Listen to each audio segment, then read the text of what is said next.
Bonjour à toutes, bonjour à tous, j'espère que vous allez bien. Alors aujourd'hui, on va profiter de cette journée ensoleillée. C'est la raison pour laquelle, vous voyez, j'ai ressorti mon petit béret parce qu'avec le soleil dans les yeux, je voyais pas grand chose. Et en même temps, je me suis dit, bon, c'est plus sympa de le faire en extérieur, même si, bon, on attend un petit peu le bruit des voitures qui passent devant dans la rue. On va essayer quand même donc de faire ce cours en extérieur. Alors ce cours qui était consacré à la métropole de Mumbai. Mumbai, ville qui, vous le savez, est située en Inde, ville qui a changé de nom, hein, puisque vous pourrez trouver sur certains livres, sur certains documents, le nom de Bombay, hein, Bombay qui est le nom originel en quelque sorte, qui avait été donné aux Britanniques à l'époque où les Anglais ont fondé cette ville à l'époque coloniale, car vous le savez, l'Inde faisait partie de l'empire colonial britannique. Et donc Bombay, ex-Bombay, a été fondé par les Anglais qui lui avaient donné ce nom, avant que les Indiens en 1996 ne décident d'hindouiser un petit peu, ou d'indianiser le nom de la ville. Et donc la baptise Bombay, qui est de langue marathi, qui est une des nombreuses langues autochtones qui est parlée en Inde. Donc voilà, hein, notez-le, le nom officiel aujourd'hui de cette métropole est Bombay et non plus Bombay. Donc, après avoir fait cette petite précision historique, nous allons rentrer dans ce cours de géographie. Donc il s'agissait de montrer que Bombay est une ville emblématique de l'Asie du Sud et de répondre donc à la problématique qui vous était posée et qui vous montrait que donc Bombay était une ville qui symbolisait, qui résumait un petit peu à elle toute seule tous les défis que doivent relever les Asiatiques aujourd'hui, hein, les habitants de cette région d'Asie du Sud et de l'Est, à savoir donc utiliser au mieux les fruits de la croissance économique qui est très forte dans la région, mais aussi faire face aux inégalités qui ne cessent de se creuser avec une population qui, on l'a vu, est en forte augmentation. Donc toutes ces données sont réunies dans la ville de Bombay. Donc c'était un petit peu l'objectif des questions, vous montrer un petit peu tous ces enjeux que doit relever la métropole indienne pour devenir une métropole complète, une métropole donc capable de rivaliser pleinement avec les métropoles de rang 1 telles que Londres, Paris, New York, Tokyo ou Shanghai dans une moindre mesure. Alors tout d'abord, vous aviez donc la question 3, page 289, pardon. Pour répondre à cette question, hein, qui était donc dans votre manuel, il fallait dire que Bombay était la capitale économique de l'Inde, que la ville concentrait de nombreuses activités tertiaires supérieures, le quartier d'affaires notamment de Nariman Point, qui est l'un des quartiers d'affaires les plus puissants de la planète, hein. C'est le quartier historique qui s'est développé donc dans le centre historique de la ville, qui aujourd'hui concentre l'essentiel des sièges sociaux des grandes firmes transnationales indiennes. Mais je dirais que la croissance a été tellement forte dans ce quartier d'affaires que désormais de nouveaux quartiers d'affaires ont vu le jour dans les années 2000 et 2010, hein, dans la périphérie un petit peu de la ville. C'est une preuve aussi du dynamisme économique, financier de la métropole indienne.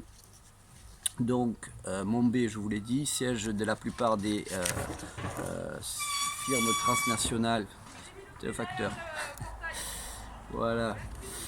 Donc, c'est le siège des principales le siège des principales firmes transnationales indiennes. C'est aussi le siège de la bourse nationale, hein, c'est-à-dire la bourse du pays, qui est une bourse qui compte de plus en plus aujourd'hui dans la mondialisation.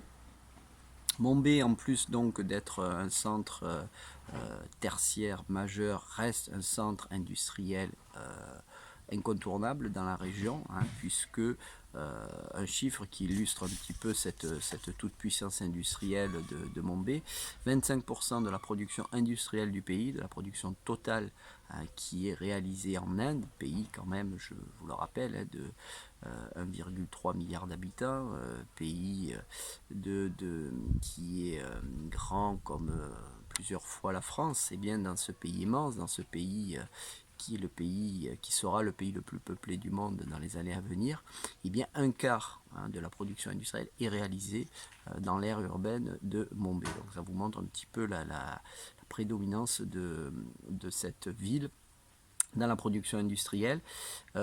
Autre atout de cette métropole, c'est qu'elle est particulièrement bien intégrée à la mondialisation. Hein, c'est un petit peu la porte d'entrée de l'Inde sur la mondialisation. Il faut savoir que le commerce extérieur de l'Inde se fait à 40% via le port de Mumbai. Hein, donc là aussi, ça vous montre le poids économique industriel de la ville. Donc la ville possède une plateforme multimodale complète, hein, tout ce qu'il y a de plus moderne, hein, et qui permet donc de voir transiter les flux de marchandises, les flux de matières brutes, les flux de produits manufacturés, les flux de services aussi, les transactions boursières, financières. Donc tout passe en quelque sorte par Mumbai. Hein. C'est un petit peu la plaque tournante, je dirais, indienne, qui est une forme d'interface, hein, entre l'Inde, hein, et l'extérieur et la mondialisation. Alors, à noter aussi que même si ça n'était pas indiqué, je crois, dans les documents, Mumbai est surnommé l'usine à rêve des Indiens. Pourquoi? Bien par rapport à ses studios de cinéma appelés Bollywood, en référence bien sûr à la référence américaine qui est Hollywood. Bollywood donc, qui est une industrie cinématographique florissante en Inde et même au-delà, hein, puisque le cinéma indien a une influence considérable dans toute la région et jusqu'en Afrique. En Europe, c'est vrai que le succès de ce cinéma indien est plus limité, mais quand même, hein, en progression. Il faut savoir aujourd'hui que l'industrie cinématographique indienne, donc, dont les films sont produits dans les studios de Bollywood, est la première industrie cinématographique au monde. Hein, c'est-à-dire que les studios indiens ont dépassé les studios californiens de Hollywood. Alors, bon, après, je dirais sur la qualité des films, c'est un petit peu comme les goûts et les couleurs, hein. Chacun, je dirais, est libre d'avoir les goûts qu'il veut, mais en chiffre absolu, hein, il faut savoir que même si ils ne font pas autant d'entrées que les grosses productions états-uniennes, hein, les films indiens aujourd'hui, l'Inde produit plus de films que les États-Unis. Voilà, donc ça se rajoute un petit peu pour dire au rayonnement culturel de cette ville de Mumbai et en Inde et à travers le monde. Alors ensuite, vous aviez la question 1, page 291. Alors à cette question, eh bien, il fallait répondre que... Alors excusez-moi, j'ai pas le manuel sous les yeux, donc j'ai pas les questions, vous devez les avoir, vous. Moi, donc, j'ai uniquement la réponse, hein, qui est que plus de la moitié de la population vit dans les slums. Hein, les slums, c'est l'équivalent des bidonvilles, hein, en Inde. Je vous mettrai la définition sur Pronote avec le lien de ce cours qu'il faudra connaître, bien entendu. Alors, au moment où ont été faits les documents, on vous dit même que, on vous dit que la majorité des habitants de Mumbai habitent dans des slums, c'est-à-dire que plus de 50% des habitants habitent dans des bidonvilles. Alors, il faut savoir que c'est au cours de ces dernières années, l'habitat précaire a été un petit peu résorbé et désormais, eh bien, la majorité des habitants de Montbé habitent dans des habitations dignes de ce nom. Et on considère que c'est moins de la moitié des habitants qui continuent à vivre dans des slums. Hein. Mais bon, moins de la moitié, ça veut dire en gros autour de 10 millions d'habitants quand même. Hein, puisque je vous rappelle que la population de Montbé est évaluée à 22 millions d'habitants. Donc même si aujourd'hui proportionnellement on est à moins de 50%, bon, on peut imaginer quand même qu'il y a environ 10 millions de personnes qui continuent d'habiter dans des conditions déplorables, hein, dans ces bidonvilles, donc qui parsèment un petit peu l'aire urbaine de Montbé. Bon, on y reviendra plus tard. Alors, pour montrer un petit peu tous les défis que doivent relever les habitants et les autorités de cette ville de Montbé, à côté donc de ces habitants qui vivent dans une misère assez alarmante, hein, eh bien nous avons des populations très aisées, hein, qui ont profité à fond de la croissance économique de ces dernières années. Dans le document 10, par exemple, on vous prenez l'exemple d'Antia House, hein, qui est un immeuble de 37 000 mètres carrés, dans lequel vivent 6 personnes, si mes souvenirs sont bons, donc une famille de 6 personnes, hein, donc dans cette immensité et dans ce luxe. Donc ça illustre un petit peu, si vous voulez, ces inégalités que j'évoquais tout à l'heure en introduction, hein, ces inégalités assez impressionnantes entre donc d'un côté une majorité de la population qui continue à vivre de manière très précaire, et de l'autre une minorité, hein, qui ont profité de la mondialisation, qui ont profité de la croissance économique, qui se sont enrichis considérablement. Hein. C'est vrai pour l'ensemble de l'Inde, c'est encore plus vrai pour la métropole de Montbé. Alors ensuite, question 3, page 291, là aussi, je vous propose donc, ça faisait référence un petit peu donc à cet habitat précaire, hein, et aux mesures qui ont été prises ou pas par les autorités pour essayer de résorber cet habitat précaire. Alors je vous propose comme correction, l'action publique en matière de logement a été quasi inexistante dans un premier temps et s'est résumée à des opérations de démolition de certains bidonvilles, hein. C'est-à-dire que les autorités indiennes, les autorités de la ville de Montbé, dans un premier temps ont voulu un petit peu se débarrasser du problème, hein, sans y trouver de solution, mais finalement en le déplaçant. C'est-à-dire que les bidonvilles qui étaient situés dans le centre-ville, comme la population de Montbé augmentait de manière vertigineuse, donc il manquait d'espace, hein, pour construire. Et donc, eh bien, certains de ces terres qui étaient, de ces territoires qui étaient occupés par les bidonvilles ont été donc utilisés, hein, en détruisant ces habitats de fortune, hein, en chassant les populations et en construisant à la place donc des immeubles, par exemple, de logements au standing, des immeubles de bureaux, des infrastructures de transport, des entreprises, bref, on va dire la misère a été déplacée, mais elle n'a pas été réglée pour autant. C'est-à-dire que ces mêmes personnes sont allées s'installer quelques centaines de mètres ou quelques kilomètres plus loin, mais n'ont pas disparu, et on n'a pas surtout trouvé de solution dans un premier temps à leurs problèmes de logement. Ce n'est que dans un second temps que les pouvoirs publics ont tenté de canaliser un petit peu cette croissance urbaine, hein, en construisant un certain nombre de grands ensembles qu'on pourrait comparer un petit peu à des logements sociaux, mais le retard qui avait été pris durant des années n'a pas été rattrapé, et surtout beaucoup de constructeurs privés, hein, d'entreprises du BTP indiennes, eh bien, ont préféré et préfèrent toujours à l'heure actuelle investir et construire des logements au standing, hein, qui leur permettront donc d'avoir de plus gros bénéfices plutôt que des logements sociaux, hein, on va dire, où les appartements construits seront, que ce soit à la location ou à la vente, moins chers en quelque sorte que des habitations plus haut standing. Et donc aujourd'hui, on peut dire que les populations appartenant aux catégories aisées ou même moyennes, parce que ça c'est quand même, il faut le noter,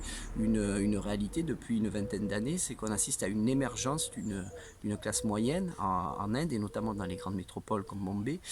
Donc celles-là qui ont des revenus qui sont relativement importants, trouvent de quoi se loger.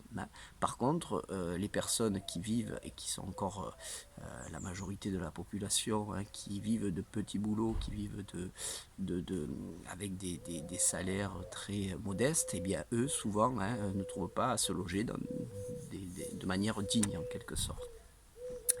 Voilà ce qu'on peut dire un petit peu sur cette question 3. On va terminer donc avec la question 4 de la page 291. La réponse que je vous propose, c'est que l'existence de disparités sociales extrêmes empêche la ville d'accéder au rang de métropole développée. La forte croissance économique tarde à montrer ses effets pour les plus pauvres. C'est-à-dire que Mumbai est une vitrine en quelque sorte du dynamisme économique indien, de la croissance économique vertigineuse que connaît la région. Mais cette croissance, les fruits de cette croissance économique, eh bien, à l'heure actuelle, ne profitent qu'à une minorité, les plus aisés. Le nombre de millionnaires et même de milliardaires s'est multiplié en Inde au cours de ces dernières années. À côté de ces traits privilégiés, on assiste aussi, c'est vrai, à l'émergence, je vous l'ai dit tout à l'heure, d'une classe moyenne, mais qui reste quand même très minoritaire. Et l'essentiel de la population de Mumbai aujourd'hui continue de vivre dans une précarité très grande. Et donc, tarde, comme je le disais, à voir un petit peu les retombées économiques de ce dynamisme économique. C'est passé le camion de ramassage des ordures. On en profite pour rendre hommage à tous ces fonctionnaires, que ce soit, je parlais tout à l'heure de la poste, les facteurs, que ce soit les employés municipaux qui continuent de ramasser les ordures, ou même dans le secteur privé, les caissières, les livreurs, et tous ces emplois. On parlait de salaires modestes pour l'Inde, c'est vrai aussi pour la France, tous ces salariés, qu'ils soient du public ou du privé, qui souvent ont des salaires qui ne sont pas énormes, et bien continuent malgré la crise sanitaire à travailler au péril de leur santé. Il faut leur rendre hommage. Voilà pour la petite parenthèse, pour se mettre un petit peu pour rattacher ce cours avec le contexte actuel. Voilà, donc j'en ai terminé pour les questions. Avant de vous donner la trace écrite, je vous préciserai que je vous demanderai de faire pendant les vacances, donc, puisque là c'est la dernière fois que nous nous voyons avant les vacances. Alors vacances, c'est un petit peu comme les cours, tout est un peu virtuel en ce moment, mais bon, disons que pendant les vacances je vais vous laisser un petit peu réviser tout ce qu'on a fait jusqu'à aujourd'hui, et en plus de ces révisions, je vous demanderai de réaliser le croquis de la métropole de Mumbai, croquis que je mettrai donc en lien sur la page Pronote, donc sur le cours du jeudi après-midi. Donc vous aurez deux liens, un premier où vous avez un fond de carte. Alors pour ceux qui peuvent, pour ceux qui ont la chance d'avoir une imprimante, vous imprimerez le fond de carte, et un deuxième lien qui montre le croquis achevé, le croquis qui est attendu pour le bac, puisque vous savez qu'il y a un certain nombre de croquis qu'il faut maîtriser pour le bac. Alors certes, vous allez me dire, les épreuves finales n'auront pas lieu cette année, c'est vrai, mais lorsque nous nous retrouverons, et j'espère que nous nous reverrons le 4 mai, comme il est prévu à l'heure actuelle, que ce soit le 4 mai ou que ce soit un petit peu plus tard, eh bien, nous ferons un petit point sur tous ces cours qui ont été faits un petit peu de manière, comment dirais-je, virtuelle. Et à ce moment-là, bon, je vous en reparlerai, mais il y a de fortes chances pour qu'il y ait une petite évaluation qui pourra porter soit sur tous les cours que nous avons fait, soit plus probablement sur le croquis que je vais vous proposer donc aujourd'hui.